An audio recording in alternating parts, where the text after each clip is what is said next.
has been tense ever since the Sheikh Hasina regime fell. Mohammad Yunus was seen as much-needed stopgap solution to a faltering Bangladesh. But how has Bangladesh fared under Yunus so far? Let's begin with law and order. It's been quite evident that ever since the Hasina government fell, violence, political or not, has gone up. Reports have emerged of minorities being persecuted. The arrest of Hindu monks in Bangladesh has clearly irked the Hindu community, both India and abroad.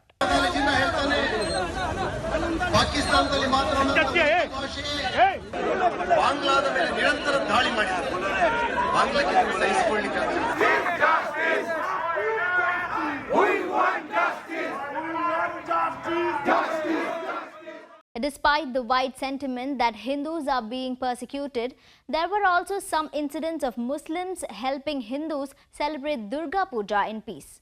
One major cause of anger against Hasina was the country's poor economic situation, which has worsened since the COVID-19 pandemic. The political instability and ongoing violence has only added to economic uncertainties. Yet another big question is that of elections. In all likelihood, the next parliamentary election in Bangladesh may not be held before early 2026. The caretaker government headed by Mohammad Yunus has made it clear that no elections will be held until the proposed reforms to clean the system are completed. However, political parties want elections to be held earlier and are insisting that reforms be completed soon.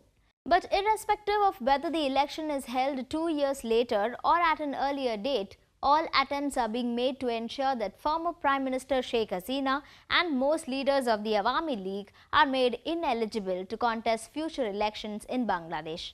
On the other hand, the BNP is desperate for elections to be held.